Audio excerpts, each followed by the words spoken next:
Assalamualaikum warahmatullahi wabarakatuh. Saya Muhammad Afin Mirana dengan NIM C1C021133 akan menjelaskan tentang sumber hukum Islam.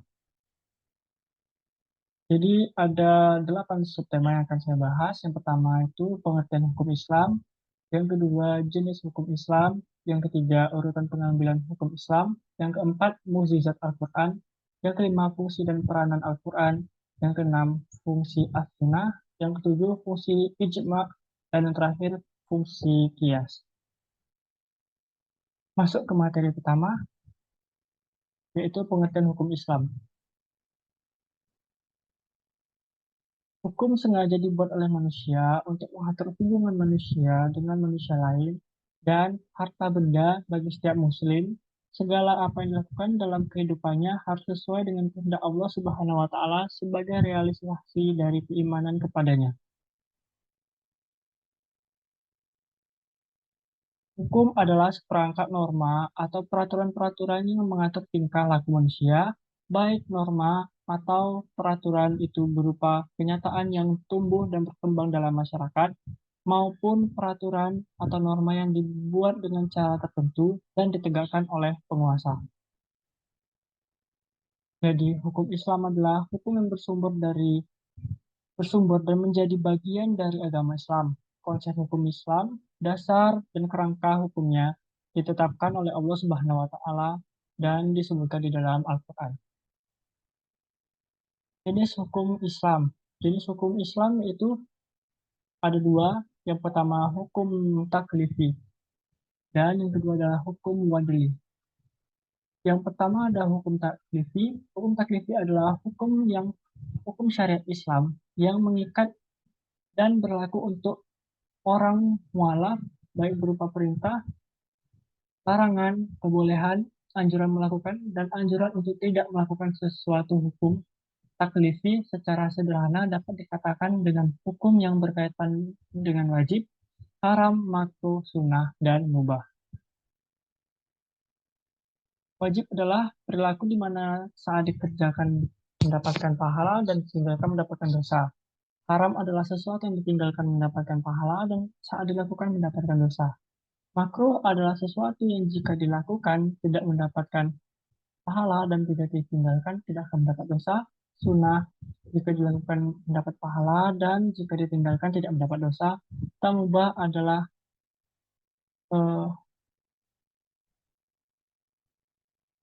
peraturan yang ketika kita melakukannya kita tidak akan mendapatkan dosa dan ketika kita meninggalkannya kita juga tidak akan mendapatkan pahala.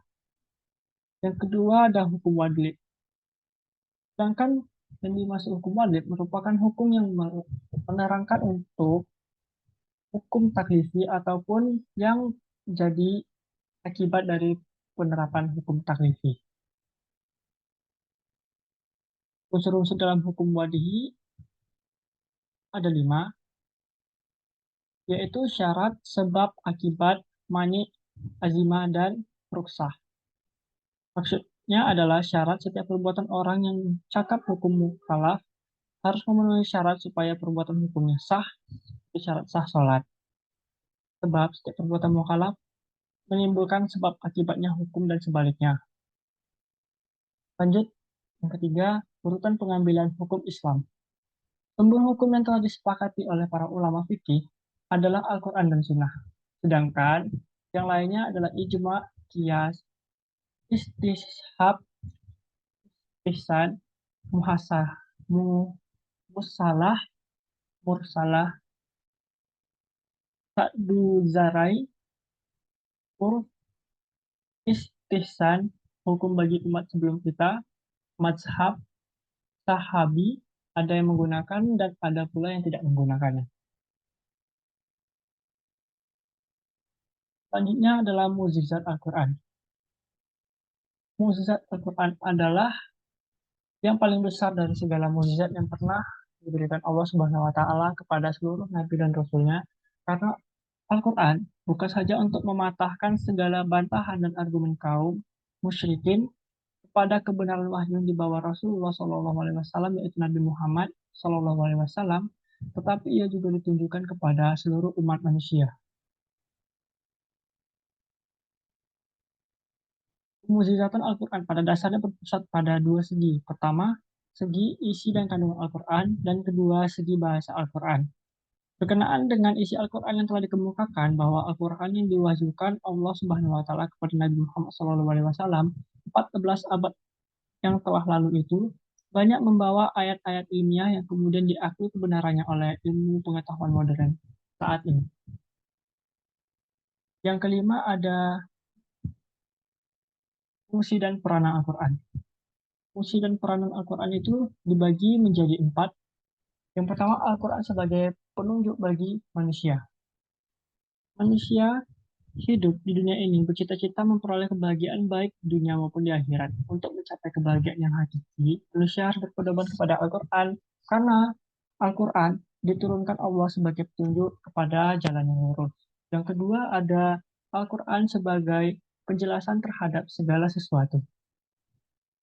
Al-Quran sebagai Al-Quran diturunkan Allah ke muka bumi untuk memberikan penjelasan tentang segala sesuatu sehingga manusia memiliki pedoman dan arahan yang jelas dalam melaksanakan tugas hidupnya selaku makhluk dalam segala persoalan yang dihadapinya. Yang ketiga, Al-Quran sebagai obat dan rahmat. Al-Quran yang dimaksud obat di sini yaitu obat penawar yang dapat menyembuhkan penyakit hati, dapat menghinggapi manusia setiap saat dan dalam bentuk kecemasan, kegelisahan, dan kekecewaan yang dapat mengakibatkan keguncangan jiwa. Yang keempat, Al-Quran sebagai Al-Furqan atau pembeda. Yang dimaksud Al-Quran sebagai pembeda yaitu bahwa dalam Al-Quran Allah Subhanahu wa taala menjelaskan perbedaan antara yang halal dan yang haram dan hak dan yang batil, yang baik dan yang buruk, jalan yang lurus dan jalan yang tidak lurus. Dengan demikian, bagi orang yang membaca akan mengetahui apa yang harus dilakukannya, sehingga perbuatannya sesuai dengan perintah Allah dan dapat mengantarkannya kepada keriduan Allah Subhanahu wa taala.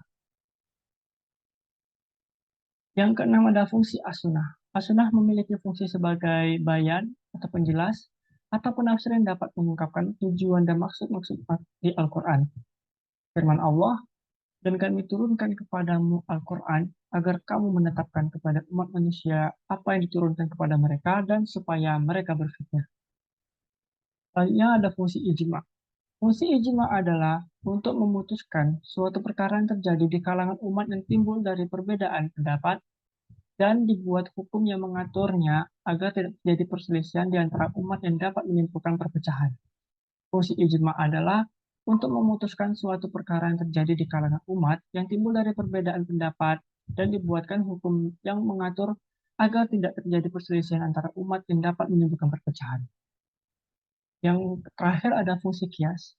Fungsi kias itu sendiri, seperti yang telah kita ketahui sebelumnya, adalah untuk menetapkan suatu hukum akan suatu perkara yang baru dan belum ada pada masa sebelumnya. Namun, memiliki kesamaan dalam sebab, manfaat, bahaya, dan berbagai aspek dengan perkara terdahulu hingga hukum di sini. Dari presentasi hari ini adalah sengaja dibuat oleh manusia mengatur hubungan manusia dengan manusia. Harta benda bagi setiap muslim dalam sebagai realisasi dari keimanan kepadanya. Seperti disepakati oleh para ulama fikih adalah Al-Quran dan Al-Sunnah, sedangkan yang lainnya ijma, kias, itishab, ihsan, maslahah, mursalah, saddu zarai, urf, istihsan, hukum bagi umat sebelum kita, mazhab sahabi, ada yang menggunakan dan ada pula yang tidak menggunakan. Al-Quran adalah mukjizat terbesar abadi dan umat lainnya dapat memahami dan mengamalkan isinya untuk mencapai kebahagiaan di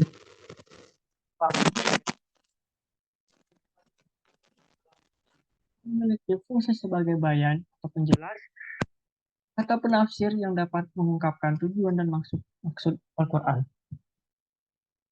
Mungkin sekian presentasi dari saya. Kurang lebihnya saya mohon maaf. Saya akhiri wabillahi taufiq wal hidayah. Assalamualaikum warahmatullahi wabarakatuh.